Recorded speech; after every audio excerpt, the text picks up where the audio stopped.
discipline. The moral law causes the people to be in complete accord with their ruler so that they will follow him regardless of their lives, undismayed by any danger. Heaven signifies night and day, cold and heat, times and seasons. Earth comprises distances, great and small, danger and security, open ground and narrow passes, the chances of life and death. The commander stands for the virtues of wisdom, sincerity, benevolence, courage, and strictness. By method and discipline, to be understood, the marshalling of the army in its proper subdivisions, the graduations of rank among the officers, the maintenance of roads by which supplies may reach the army, and the control of military expenditure. These 5 heads should be familiar to every general. He who knows them will be victorious. He who knows them not will fail. Therefore, in your deliberations, when seeking to determine the military conditions, let them be made the basis of a comparison in this wise. Which of the 2 sovereigns is imbued with the moral law? Which of the 2 generals has most ability? With whom lie the advantages derived from heaven and earth? On which side is discipline most vigorously enforced? Which army is stronger? On which side are officers and men more highly trained? In which army is there the greater constancy both in reward and punishment? By means of these 7 considerations, I can forecast victory or defeat. The general that hearkens to my counsel and acts upon it will conquer. Let such a one be retained in command. The general that hearkens not to my counsel nor acts upon it will suffer defeat. Let such a one be dismissed. While heeding the profit of my counsel, avail yourself also of any helpful circumstances over and beyond the rules. According as circumstances are favorable, one should modify those matters. All warfare is based on deception. Hence, when able to attack, you must seem unable. When using our forces, you must seem counter. From the enemy, must be the enemy you are far away, and far away must be the enemy near. Hold out baits to entice him from vain disorder, to crush him. If he is secure at your points, prepared for him. If he is in superior strength, evade him. If your opponent is on the low temper, seek to irritate him, pretend to be weak, to grow arrogant. If he is taking his ease, give him no rest. If his forces are united, separate them. Attack him where he is unprepared, appear where you are not expected. These military devices lead to victory, must not be divulged beforehand.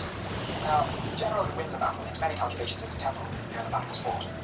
The general who loses a battle makes but few calculations beforehand. Thus, many calculations lead to victory, and few calculations to defeat. How much more no calculation at all? It is my attention to this point that I can foresee who is likely to win or lose. Wage of war. Sun Tzu said, in the operations of war, when there are in the field 1,000 swift chariots, as many heavy chariots, and 100,000 mail-bags with provisions enough to carry 1,000 lead, the expenditure at home and at the front, including entertainment of guests, small items such as glue and paint, and sums spent on chariots and armor, will reach the total of 1,000 ounces of silver per day. Such is the cost of raising an army of 100,000 men. When you engage in actual fighting, victory is not coming. Then men's weapons will grow dull, and their ardor will be damped. If you face siege to the town, you exhaust your strength. Again, if the campaign is protracted, the resources of the state will not be equal to the strain. Now, when your weapons are dulled, your ardor damped, your strength exhausted, and your treasure spent, other chieftains will spring up to take advantage of your extremity. Then, no man, however wise, will be able to avert the consequences of must succeed. Thus, though we have heard of stupid haste in war, cleverness has never been seen associated with long delays. There is no instance of a country having benefited from prolonged warfare. It is only one who is thoroughly acquainted with the evils of war that can thoroughly understand the profitable way of carrying it on. The skillful soldier does not raise a second neither on its supply lines nor on the cross. Bring war material with you from home, and forage on the enemy, thus migrating no frequent needs. Poverty of the state exchequer causes an army to be maintained by contributions from a distance. Troops to maintain an army at a distance causes the people to be encouraged. On the other hand, proximity of an army causes prices to go up, and high prices cause the people's substance to be drained away. When their substance is drained away, the peasantry will be afflicted by heavy infections. With this loss of substance and exhaustion of strength, the homes of the people will be stripped bare, and 3/10 of their income will be dissipated. While government expenses for broken chariots, worn-out horses, breastplates and helmets, bows and arrows, spears and shields, protected mountains, draft oxen, and heavy wagons will amount to 4/10 of its total value.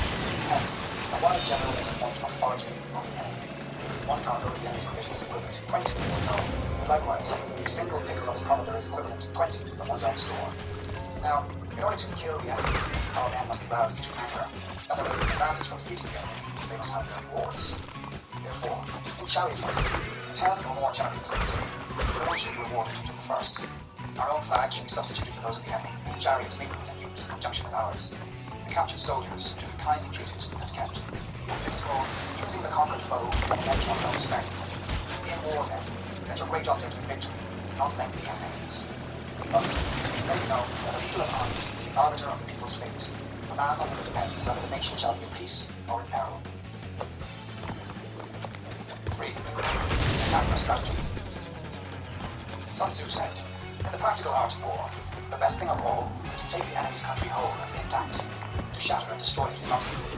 So, too, it is better to recapture an army entire than to destroy it. To capture a regiment, a detachment, or a company entire than to destroy them. Hence, to fight and conquer in all your battles is not supreme excellence. Supreme excellence consists in breaking the enemy's resistance without fighting. Thus, the highest form of generalship is to balk the enemy's plans. The next best is to prevent the junction of the enemy's forces. The next, in order, is to attack the enemy's army in the field. And the worst policy of all is to besiege walled cities. The rule is not to besiege walled cities that can possibly be boarded. The preparation of mountains, movable shelters, and various implements of war will take up 3 whole months, and the piling up of mounds over against the walls will take 3 months more. The general, unable to control his irritation, launches an endless assault on swarming ants with the result that 1/3 of his men are slain, while the town still remains empty. Such a disaster spreads its siege. Therefore, the skillful leader subdues the enemy's troops without any fighting, captures the cities without being seized, he overthrows their kingdom without letting the operations in the field. With his forces intact, he will dispute the mastery of the empire, and thus, without losing ground, he will strive for good. This is the method of attacking by strategy. It is the rule in war, if our forces are 10 to the enemy's 1, to surround him, 5 to 1, to attack him, twice as numerous, to divide our army into 2. If equally matched, we can offer battle. If slightly inferior in numbers, we can avoid the enemy. If quite unequal in every way, we can flee from him. Hence, though an obstinate fight may be made by a small force, it must be captured by a larger force. Now, general is the bulwark of the state. If the bulwark is completely compromised, the state will be strong. If the bulwark is effective, the state will be weak. There are 3 ways in which a ruler can bring misfortune upon his army. By commanding the army to advance or to retreat, being ignorant of the fact that it cannot obey. This is called holding the army. By attempting to govern the army the same way as he administers a kingdom, being ignorant of the conditions to obtain the army. This causes restlessness in the soldiers' minds. By employing the officers of his army without discrimination, through ignorance of the military principle of adaptation to circumstances, this shakes the confidence of the soldiers. But when the army is restless and distrustful, trouble is sure to come without refuted princes. This is simply bringing anarchy into the army, flinging victory away. Thus, we may know that there are 5 essentials for victory. He will win who knows when to fight and when not to fight. He will win who knows how to handle both superior and inferior forces. He will win whose army is animated by the same spirit throughout all its ranks. He will win who, prepared himself, waits to take the enemy unprepared. He will win who has military capacity and is not interfered with by the sovereign. Hence the saying, if you know the enemy and know yourself, you need not fear the result of a 100 battles. If you know yourself but not the enemy, for every victory gained, you will also suffer a defeat. If you know neither the enemy nor yourself, you will succumb. 4. Tactical dispositions. Sun Tzu said, good fighters of old first put themselves beyond the possibility of defeat, and then waited for an opportunity to defeat the enemy. To secure ourselves against defeat lies in our own hands. The opportunity of defeating the enemy is provided by the enemy himself. Thus, a good fighter is able to secure himself against defeat, but cannot make certain of defeating the enemy. Hence the saying, one may know how to conquer without being able to do it. Security against defeat applies to fighting tactics. The ability to defeat the enemy is to take defensive. Standing on the defensive indicates insufficient strength. Attacking is superabundance of strength. The general who is skilled in defense hides in the most secret recesses of the earth. He who is skilled in attack flashes forth from the topmost heights of heaven. Thus, on the one hand, we have ability to protect ourselves. On the other, a victory that is complete. To see victory only when it is within the ken of the common herd is not the acme of excellence.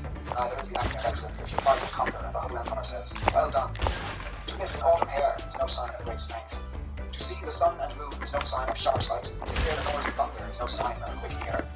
What the ancients call a clever fighter is one who not only wins, but excels in winning with ease.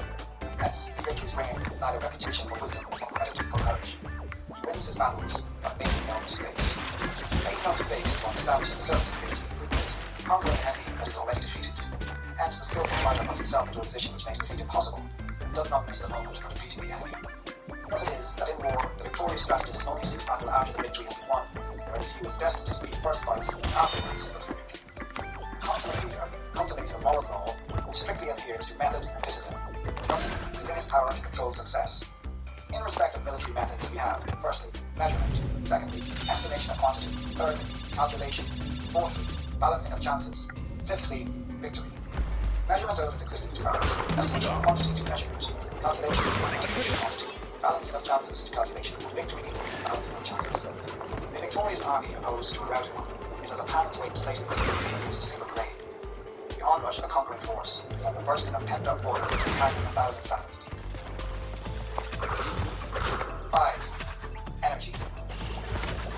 Sun Tzu said, the control of a large force is the same principle as the control of a few men. It is merely a question of dividing out their numbers. Fighting with a large army on the other hand is no wise different from fighting with a small one. It is merely a question of instituting signs and signals. To ensure that your whole host may withstand the brunt of the enemy's attack, remain unshaken. This is affected by maneuvers, direct and indirect. That the impact of your army may be like a grindstone dashed against an egg. This is affected by the science of weak points and score. In all fighting, direct method may be used for joining battle, but indirect methods will be needed in order to secure victory. Indirect tactics, traditionally applied, are inexhaustible as heaven and earth, unending as the flow of rivers and streams. The sun and moon are to begin anew, and the four seasons pass away and return once more. There are not more than 5 musical notes, yet the combination of these 5 gives rise to more melodies than the whole. There are not more than 5 binary colors, blue, yellow, red, white, and black, yet the combination produces more hues than can ever be seen. There are not more than 5 cardinal tastes, sour, acrid, salt, sweet, bitter, in combinations of more flavors than can ever be tasted. In battle, there are not more than 2 methods of attack, the direct and the indirect, yet these 2 combinations give rise to an endless series of maneuvers. The direct and indirect lead on return times, just like moving in a circle, but never come to an end. You can exhaust the possibilities of their combination. The onset of troops is like a rush of a column that rolls down from its course. The quality of decision, like the well-timed swoop of a falcon which enables it to strike and destroy its victim. Therefore, a good fighter will be terrible in its onset and prompt in its decision. Energy may be likened to the memory of a crossroad decision to the releasing of a trigger. Amid the turmoil and tumult of battle, there may be seeming disorder, but yet no real disorder at all. Amid confusion and chaos, your array may be without head or tail, yet it will be proof against defeat. Simulated disorder postulates perfect discipline. Simulated fear postulates courage. Simulated weakness postulates strength. Hiding order, being the cloak of disorder, is simply a question of subdivision. Concealing courage under a show of timidity presupposes a fund of latent energy. Masking strength with weakness is affected by tactical dispositions. And thus, one who is skillful at keeping the enemy on the move maintains deceitful appearances, according to which the enemy will act. He sacrifices something, that the enemy may snatch at it. By holding out base, he keeps him on the march. Then, with a body of picked men, the clever combatant looks to the effect of combined energy and does not require too much from individuals. Hence his ability to pick out the right men and utilize combined energy. When he utilizes combined energy, his fighting men become, as it were, logs or stones, where it is the nature of a log or stone to remain motionless on level ground, to move when on a slope. If four-cornered, to come to a standstill, round-shaped, and go rolling down. Thus, the energy developed by good fighting men is as the momentum of a round stone rolls down a mountain thousands of feet in height. So much of the subject of energy. 6. Weak points and strong. Sun Tzu said, whoever is first in the field to wait the coming of the enemy will be fresh in the fight. Whoever is second has to hasten the battle will arrive exhausted. Therefore, the clever combatant imposes his will on the enemy does not allow the enemy's will to be imposed on him. By holding out advantages to him, he can cause the enemy to approach of his own accord, or by inflicting damage, he can make it impossible for the enemy to draw near. If the enemy is taking his ease, he can harass him. Well supplied with food, he can starve him out. Quietly encamped, he can force him to move. Appear at points which the enemy must hasten to defend.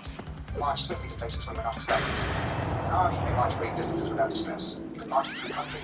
Crash, thank goodness! I hacked into Cortex's computer and found detailed schematics for an improved Cortex and a suspicious-looking space station. I'm not sure, but Cortex might be strong.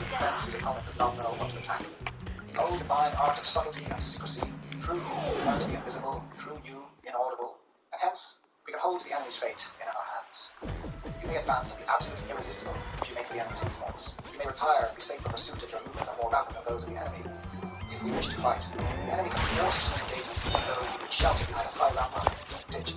All we need to do is attack some other place that he will be obliged to leave. If we do not wish to fight, we can prevent the enemy from reaching us and combine with our encampment that we will trace down to the ground. All we need to do is throw something involved and uncounterable in his way. By discovering the enemy's dispositions and remaining visible ourselves, our forces concentrated on enemies must be divided. We can form a single united body, but the enemy must split up into fractions.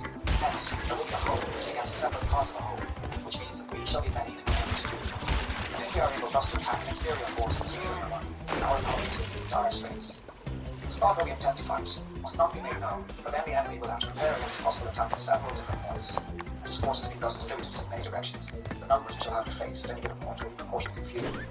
Should the enemy strengthen his man, he will weaken his rear. Should he strengthen his rear, he will weaken his man. Should he strengthen his left, he will weaken his right. Should he strengthen his right, he will weaken his left. If he sends reinforcements everywhere, he will everywhere be weak. The numerical weakness this comes from having to prepare against possible attacks. Learners then from preparing our adversary to make these preparations against us. Knowing the place and the time of the coming battle, we may concentrate from the greatest distances in order to fight. But, if neither time nor place be known, then the left wing will impotent to succor the right, the right equally impotent to succor the left, the van unable to relieve the drift toward the van. How much more so, the furthest portions of the army are anything under 100 leagues apart, and even the nearest are separated by a scaffold. Though, according to my estimates, the soldiers of the van exceed our own in number, natural advantage is nothing out of a victory. I say then, victory can be achieved. Though the enemy be stronger in numbers, we may prevent him from fighting. Scheme so, to discover his plan, the likelihood of success. Rouse him and learn the principle of activity or inactivity. Force him to reveal himself if he goes to find out his vulnerable spots. Carefully compare the opposing army with your own. Pushing him in over strength is supermarket and deficient. In making tactical dispositions, the highest pitch you can attain is to conceal them. Conceal your dispositions, and you will be safe from the prying of the subtlest spies and the machinations of the wisest brains. How victory may be produced for them out of the enemy's own tactics, that is what the multitude cannot comprehend. All men can see the tactics whereby they conquer, but what none can see is the strategy out of which victory is involved. Do not repeat the tactics which engage one victory, but let your methods be regulated by the infinite variety of circumstances. Military tactics are like unto water. For water, in its natural course, runs away from high places and hastens downwards.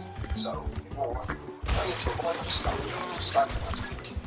Water shapes its course according to the nature of the ground in which it flows. The soldier works out his victory in relation to the foe when he is fate. Therefore, just as water contains no constant shape, so in warfare there are no constant conditions.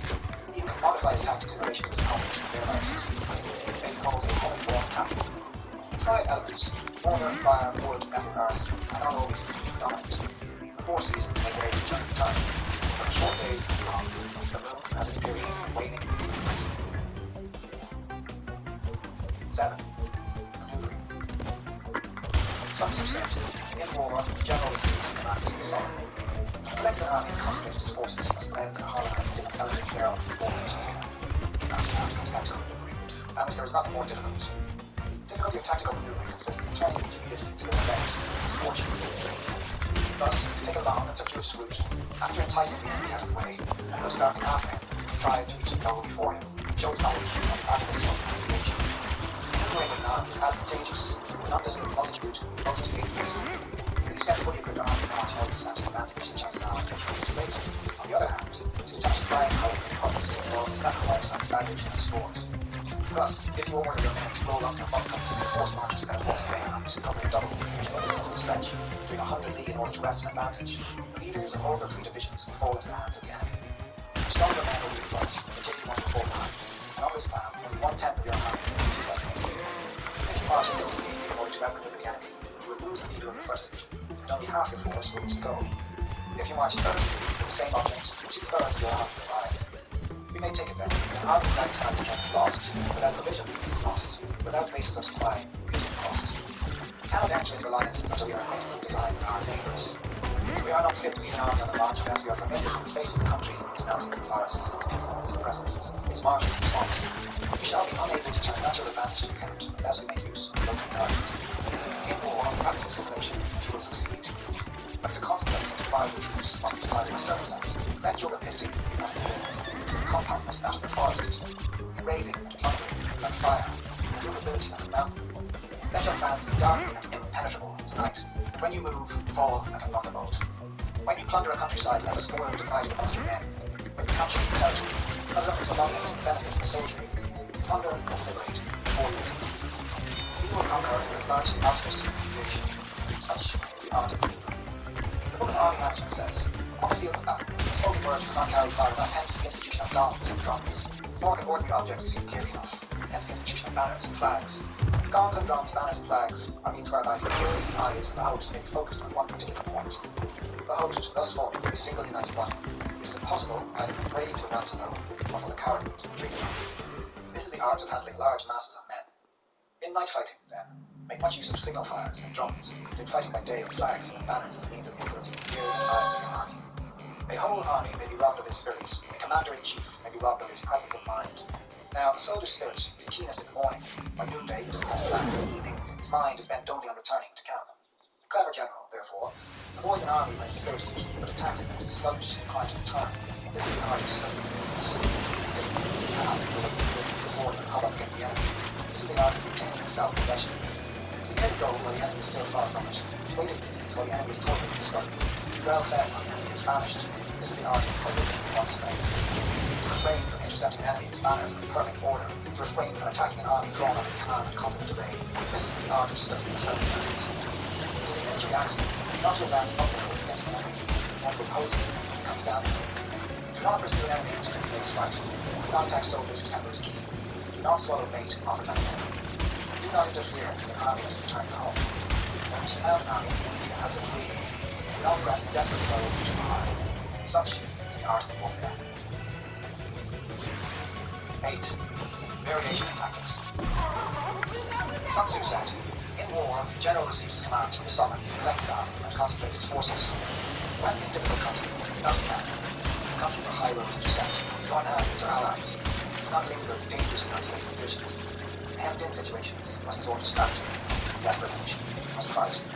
There are roads which must not be followed, armies which must be not attacked, towns which must not be besieged, positions which must not be contested, commands of the sovereign which must not be obeyed. The general thoroughly understands the advantages that come with variation of tactics and knows how to handle his troops. The general does not understand these, make relevant, and the contradictory will not be able to turn his knowledge to practical account. So, a student of war who is unversed in the art of war of varying times, even acquainted with fine advantages, will fail to make the best use of his memory. Hence, the wise leader's commands, considerations of advantage and of disadvantage are blended together.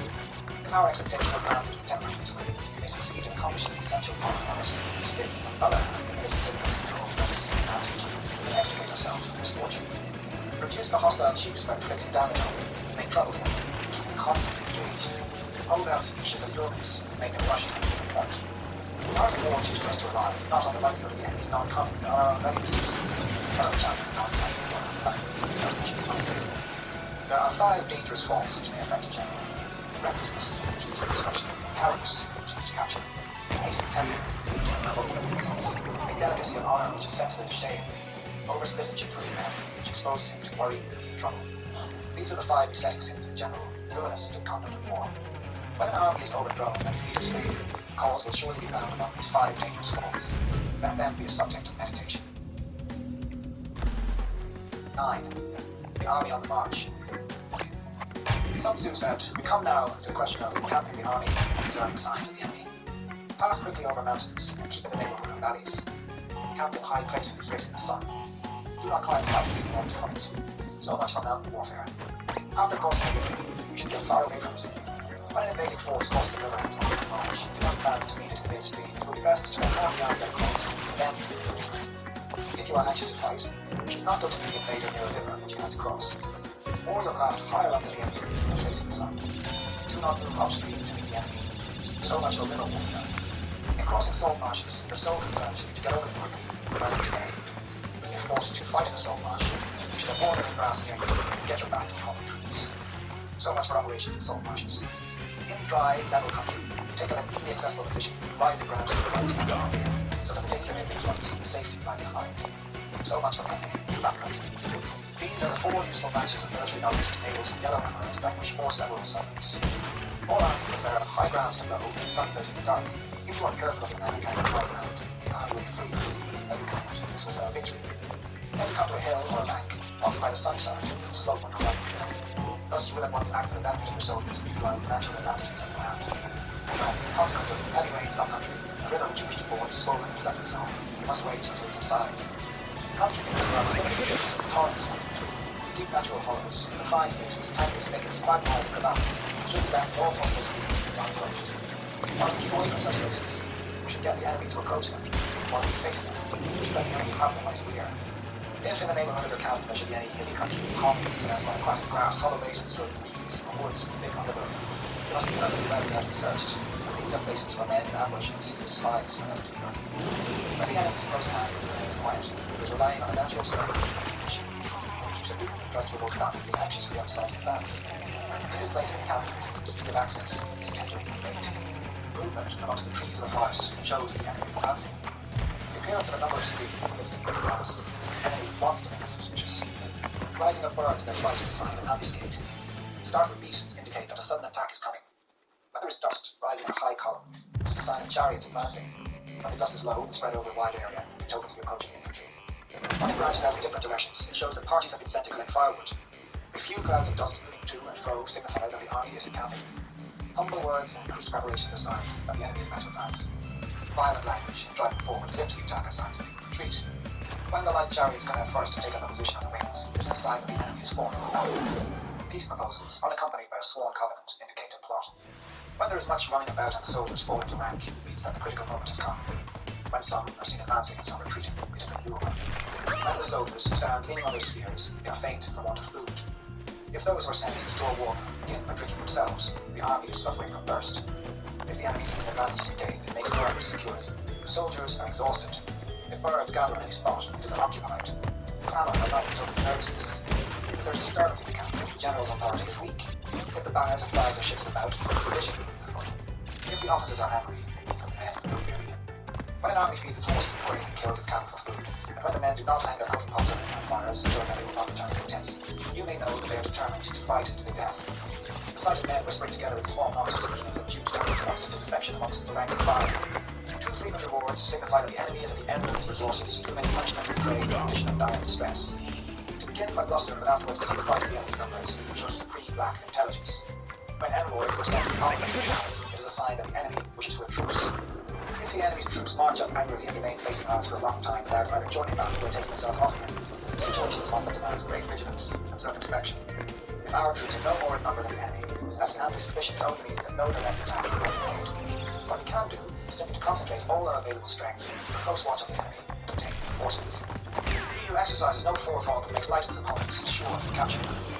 If soldiers are punished before they have grown attached to them, they will not use against them, and unless submissive, then will be practically useless. If, when the soldiers have become attached to them, punishments are not enforced, they will still be useless. Therefore, soldiers must be treated in the first instance as humanity and kept under control by means of iron discipline. This is a certain road to victory. If in training, soldiers' commands are habitually enforced, the army will be well disciplined. If not, its discipline will be bad. If a general shows confidence in his men, but holds the system's orders will be obeyed, the gain will be mutual. 10. Terrain. Sun Tzu said, "We may distinguish 6 kinds of terrain, to wit, accessible ground, tangling ground, temporizing ground, narrow passes, precipitous flanks, and great distance from the enemy. Ground which can be freely traversed on both sides is called accessible. With regard to ground of this nature, be before the enemy in occupying the raised and snowy spots, and carefully guard your line of supplies. Then you will be able to fight with advantage. Ground which can be abandoned but is not reoccupied is called entangling. From a position of this sort, if the enemy is unprepared, you may sally forth and defeat him. If the enemy is prepared for your coming, but you fail to defeat him, then, if it's not impossible, disaster will ensue. When the position is such that neither side will gain by making the first move, it is called temporizing ground. In a position of this sort, even though the enemy should offer us an effective bait, it would be advisable not to stir forth in front of retreat, thus enticing the enemy in his turn. Then, when part of his army has come out, we may deliver our attack with advantage. With regard to narrow passes, if you can occupy them first, let them be strongly garrisoned and await the advent of the enemy. Should the army forestall you in occupying a pass, do not go after him if the pass is fully garrisoned, but only if it is weakly garrisoned. With regard to precipitous heights, if you are beforehand with your adversary, you should occupy the raised and sunny spots, and there wait for him to come. If one is occupied before you, do not follow him, but retreat and try to replace him. If you are situated at a great distance from the enemy and the strength of the 2 armies is equal, it is not easy to provoke a battle, and fighting will be to your disadvantage. These are the 6 principles connected with earth. The general who has attained a responsible post must be careful to study them. Now, an army is exposed to 6 several calamities, not arising from natural causes, but from faults for which the general is responsible. These are flight, insubordination, collapse, ruin, disorganization, rout. Other conditions being equal, if one force is hurled against another 10 times its size, the result will be the flight of the former.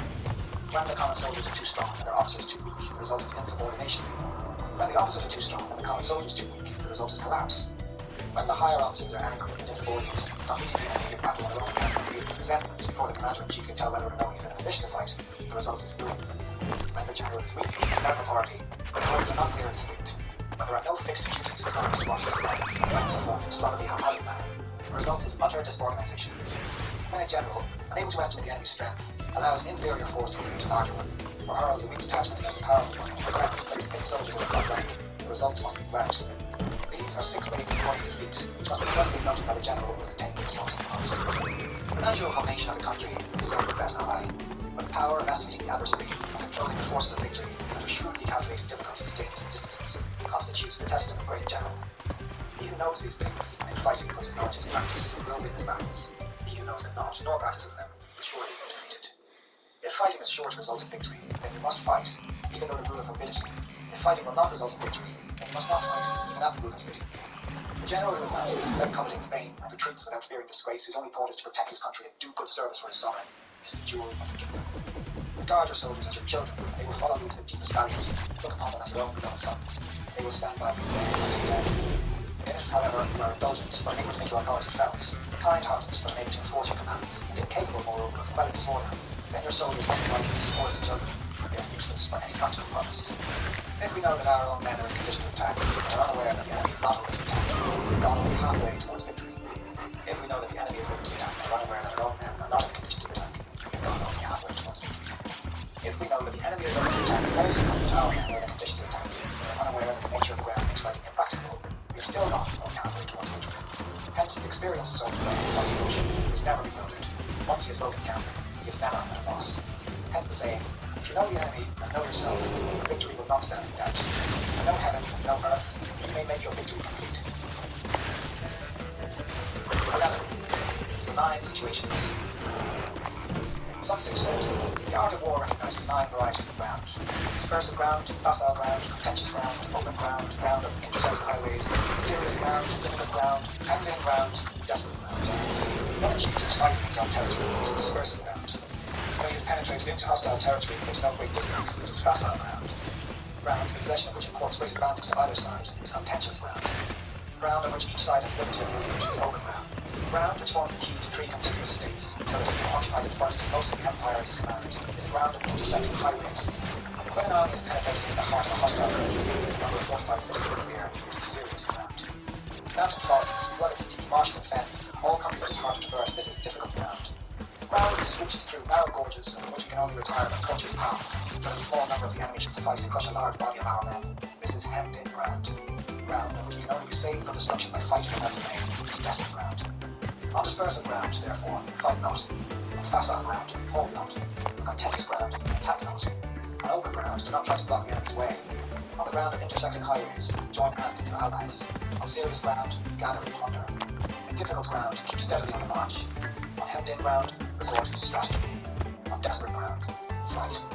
Those who are called skillful leaders of the world knew how to drive a wedge between the enemy's front and rear, to prevent cooperation between large and small divisions, to hinder the good troops from rescuing the bad, the officers from rallying the men.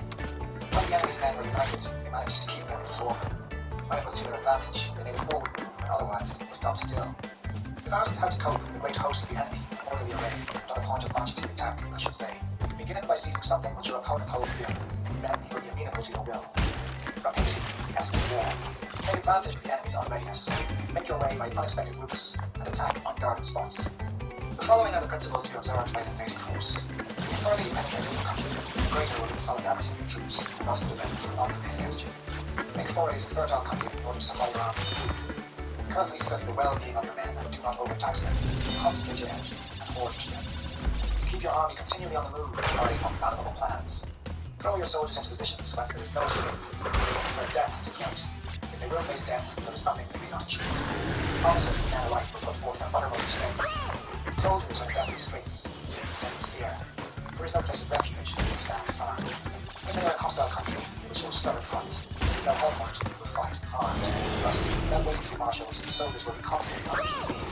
Without waiting to be asked, they will do your will. Without restrictions, they will be faithful. Without giving orders, they will be trusted to you. Prohibit the taking of moments to do away with superstitious deaths. Then, until death itself comes, no command to be If our soldiers are not overworked with money, it's not because they have a distaste for riches. If their lives are not unduly long, it's not because they are disinclined to longevity. On the day they are ordered out to battle, your soldiers be ready.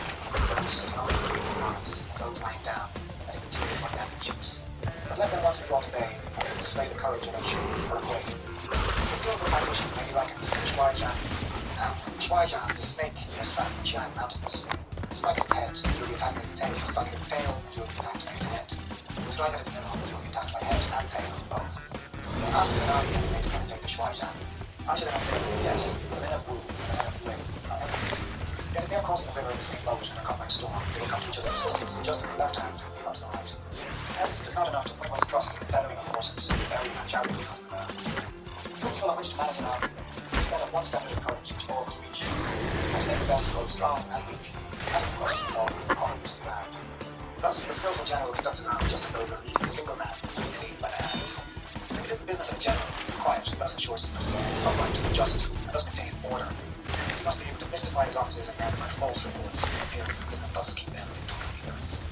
By altering his arrangements and changing his plans, he keeps the enemy without definite knowledge. By shifting his camp to his future routes, prevents the enemy from anticipating his purpose.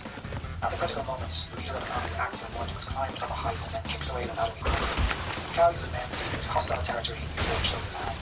He burns his boats and breaks his cover lines, like a shepherd driving a flock of sheep. He drives his army this way and that, and nothing knows where he is going. He must hit his host and bring it into danger.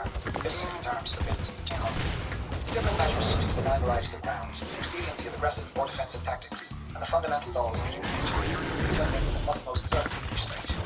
When invading hostile territory, the general principle is that penetrating deeply brings confusion, penetrating from a short way brings dispersion. When you leave your own country behind to take your army across mainland territory, you find yourself on critical ground. When there are means of communication on all four sides, the ground is one of intersecting highways. When you penetrate deeply into a country, it is serious ground. When you penetrate but a little way, it is facile ground. When you have the enemy's strongholds on your rear and narrow passes in front, it is hemmed in ground. When there is no place of refuge at all, it is desperate ground. Therefore, on dispersive ground, I would inspire my men with unity of purpose. On facile ground, I would see that there is close connection between all parts of my army. On contentious ground, I would hurry up my rear. On open ground, I would keep a vigilant eye on my defences. On ground of intersecting highways, I would consolidate my alliances. On serious ground, I would try to ensure a continuous stream of supplies. On difficult ground, I would keep pushing on along the road. On hemmed-in ground, I would block any way of retreat. On desperate ground, I would proclaim to my soldiers the hopelessness of saving their lives. For it is the soldier's disposition to offer a wanton resistance as grounded, to fight hard when he cannot help himself, and to obey promptly when he is fallen into danger. We cannot enter into alliance with neighbouring princes until we are acquainted with their designs. We are not fit to lead an army on the march unless we are familiar with the face of the country, its mountains and forests, its pitfalls and precipices, its marshes and swamps. We shall be unable to turn natural advantages to account unless we make use of local guides. To be ignored with any one of the following 4 or 5 principles does not befit a warlike prince. When a warlike prince attacks a powerful state, his generalship shows himself preventing the concentration of enemy's forces. He overawes his opponents, and their allies are prevented from joining against him. Hence, he does not strive to ally himself with all and sundry, nor does he foster the power of other states. He carries out his own secret designs, keeping his antagonists in awe. Thus, he is able to capture their cities and overthrow their kingdoms. Bestow rewards without regard to rule. Issue orders without regard to previous arrangements, that you will be able to handle a whole army as though you had to do with a single man. Confront your soldiers with the deed itself. Never let them know your design. When the outlook is bright, spread it before their eyes, but tell them nothing when the situation is gloomy. Place your army in deadly peril, it will survive. Plunge it into desperate straits, and it will come off its duty. For it is precisely when a force has fallen into harm's way that it is capable of striking a blow for victory. Success in warfare is gained by carefully accommodating themselves to the enemy's purpose. By persistently hanging on the enemy's flank, we shall succeed in the long run, killing the commander-in-chief. This is called an ability to accomplish a thing by sheer cunning. On the day that you pick up your command, block the frontier passes, destroy the official battalions, and stop the passage of all emissaries. Be stern in the council chamber so that you can control the situation. If the enemy leaves a door open, you must push in. Forestall your opponent by seizing what he holds dear and subtly contrive to time his arrival on the ground. Walk in the path to find the rule, and accommodate yourself to the enemy until you can find a decisive battle. At first, consider the coyness of a maiden until the enemy gives you an opening. Afterwards, emulate the rapidity of running hare, and it will be too late for the enemy to oppose you. 12. Attack with fire. Sun Tzu said, there are 5 ways of attacking with fire. The first is to burn soldiers in their camp. The second is to burn stores. The third is to burn baggage trains. The fourth is to burn arsenals and magazines. The fifth is to hurl dropping fire amongst the enemy. In order to carry out an attack, you must have means in hand. Material for raising fire should always be kept in readiness. There is a proper season for making attacks with fire, and special days for starting a conflagration. The proper seasons are when it is very dry, and special days are those of the moons and the constellations of the Sieve, the Worm, the Wing, and the Crossbar. For these 4 are all days of rising wind. In attacking with fire, one should be prepared to meet 5 possible developments. When fire breaks out inside the enemy's camp, respond at once with an attack from without. If there's an outbreak of fire, the enemy's soldiers remain quiet. Bide your time. Do not attack. When the force of the flames has reached its height, follow it up with an attack. That is practical. If not, stay where you are. If it is possible to make an assault with fire from without, do not wait for it to break out within, but deliver your attack at a favourable moment. When you start a fire, be to windward of it. Do not attack with the wind. Things that rise in the daytime lasts long. Night breeze, Crash, my boy. whenever you You are, are fire more developments than commence with fire halfway must be there. known. The movements of the stars But I'm sure calculated, you've the watch noticed kept that for the proper things are days. getting harder. Hence, those who use The fire last as a 10 means to the attack crystals show will be the intelligence. Those hardest who to use water as a gather, means to the attack and gain an accession of strength. By means of water, the enemy may be intercepted, but not robbed enemies from beneath the will line. be sending their Unhappy is strongest the fate of one who forces to tries to win his thwart you. battles and succeed in his attacks I'll without cultivating the contact spirit you of again when you have enterprise. The completed result the is next wasted time warp room. and general stagnation. Hence, the saying, the enlightened ruler lays his plans well ahead. The good general cultivates his resources. Move not unless you see an advantage. Use not your troops unless there is something to be gained. Fight not unless the position is critical. No ruler should put troops into the field merely to gratify his own spleen. No general should fight a battle simply to defeat. If it is to your advantage, make a forward move. If not, stay where you are.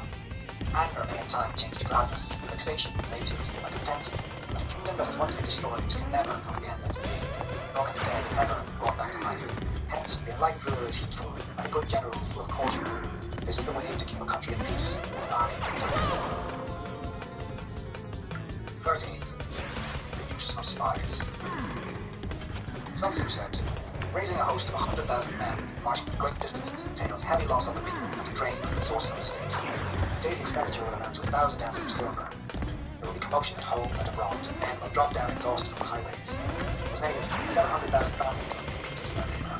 Hostile armies may face each other for years, striving for the victory which is decided in a single day. This being so, to remain in ignorance of the enemy's condition simply because one grudges the outlay of 100 ounces of silver in honors and monuments is the height of inhumanity. One who acts thus is no leader of men, no present help to his son, no master of victory.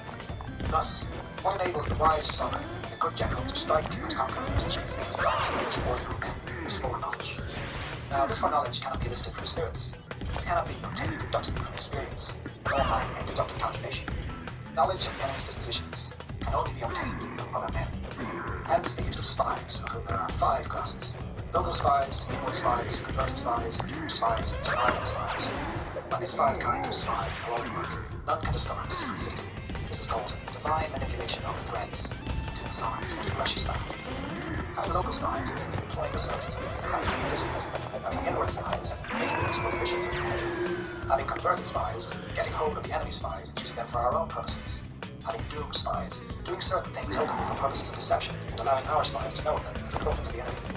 Surviving spies, finally, are those who bring back news from the enemy's camp. Hence, it is that which none in the whole army have more intimate relations to be maintained than with spies. None should be more liberally rewarded. In no other business should greater secrecy be preserved. Spies cannot be usefully employed without a certain intuitive sagacity. They cannot be properly managed without benevolence and straightforwardness. Without subtle ingenuity of mind, we cannot make certain of the truth of reports. Be subtle, and use your spies for every kind of business. If a secret piece of news is divulged by a spy before the time is ripe, it must be put to death together with the man to whom the secret is told. Whether the object be to crush an army, to storm a city, or to assassinate an individual, it is always necessary to begin by finding out the names and intents, means to come, and doorkeepers and sentries of the general in command. Our spies must be commissioned to ascertain these. The enemy's spies who have come to spy on us must be sought out, tendered with bribes, led away, and comfortably housed. Thus they will become converted spies, available for our service. It is true the information brought by the converted spy